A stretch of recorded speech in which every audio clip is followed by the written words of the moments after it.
If young and natural is the look that you're after, well, you can get it quick and with little pain. In today's Healthy, Wealthy, and Wise, CBS 2's Dr. Holly Phillips talks with one of Manhattan's top plastic surgeons for the secrets of how it's done, minus the knife. For women who want a little freshening up but don't want to go under the knife, there's an alternative. Call it facelift by syringe.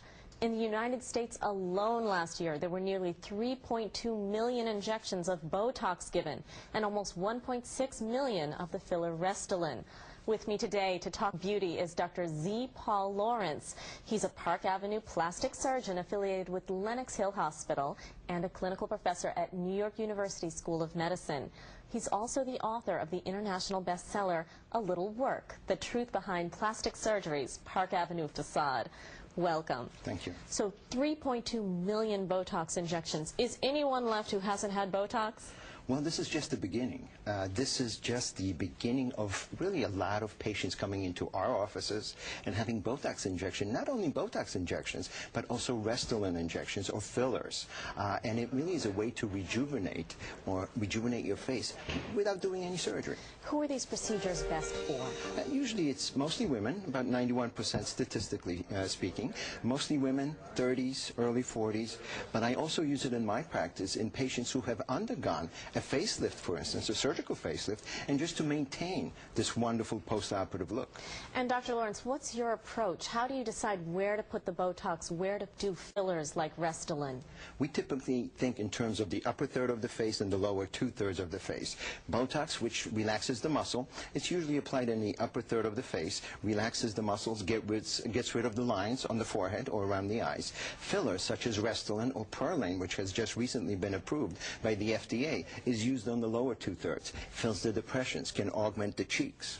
Now, what about recovery time? Is this something we can have over lunch hour and then go right back to work? The actual procedure takes about 15 to 20 minutes. There's very little bruising. You can put makeup on right away and go back to the office, resume full activity. Sounds marvelous. Well, I know Botox is FDA approved, but are there any risks involved? Botox is a medication, and I think that prospective patients have to keep that in mind. So there's always certain possible risks. The risks are very minimal, and they're usually related to how it's injected or where it's injected, which brings up the next point, which is very important, is to check the credentials of the patient, of the physician who's doing the injection. Make sure that they have the right training, the right experience in injecting, whether it's a filler such as Restylane or Perlane or Botox. Certainly. Well, I'd like to take a viewer question. Micah from Edgewater, New Jersey asks, I'm interested in Botox, but I don't want that frozen look I see on many women. How can I be sure I'm getting the right amount? I think we've all seen this, where women look literally frozen like a mask. How could you prevent that?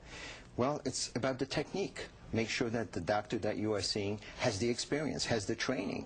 Ask about the training and the experience. Provided that Botox is injected properly, you will not have a mask-like appearance. It will be a natural look, a youthful look, but still very natural. This has been great information. I feel refreshed already.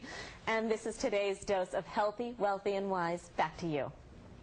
All right, Dr. Phillips, well, the facelift by syringe can run from $300 to thousands of dollars per session, and that's depending on which fillers are chosen and how much is needed.